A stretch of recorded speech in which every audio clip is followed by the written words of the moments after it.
Recent గా Shanghai airport లో ఒక ఉదంతం జరిగింది. భారతదేశంలోని అరుణాచల్ ప్రదేశ్ చెందిన ఒక యువతి పెమా థాంగ్దాక్ తను యూకేలో పనిచేస్తుంది. తను యూకే నుంచి జపాన్ వెళ్తుండగా మధ్యలో చైనాలో ట్రాన్సిట్ రూట్ ఉంది. చైనాలో షాంఘై ఎయిర్పోర్ట్ లో ఆగాల్సి వచ్చింది.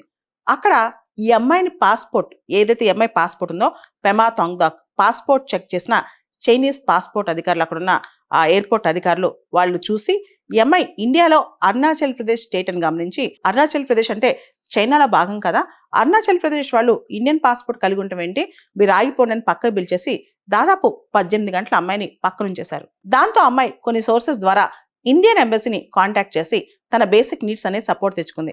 అయితే ఇక్కడ చైనీస్ అధికారులు మొదటి నుంచి కూడా అరుణాచల్ ప్రదేశ్ మొత్తం కూడా తమ భూభాగం అని చెప్తూ చాలా సార్లు క్లైమ్స్ చేశారనమాట. ఒకప్పుడు అరుణాచల్ ప్రదేశ్ చెందిన ఐఏఎస్ ఆఫీసర్స్ చైనా విజిట్ వెళ్ళాలంటే వాళ్ళకి వీసాలు ఇష్యూ చేసేవాళ్ళు కాదు.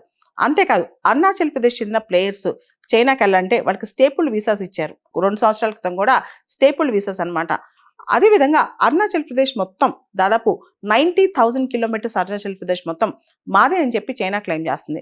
దాంతోపాటు అరుణాచల్ ప్రదేశ్లోని చాలా విలేజెస్, బార్డర్ విలేజెస్కి చైనీస్ పేర్లు కూడా పెడుతుంది అనమాట.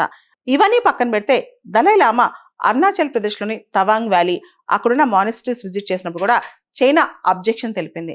ఇలా చైనా అరుణాచల్ ప్రదేశ్ విషయం మొత్తం కంప్లీట్గా అరుణాచల్ ప్రదేశ్ మొత్తం నాదే అని చెప్పి చైనా క్లెయిమ్ చేసుకుంటా ఉంటుంది అనమాట.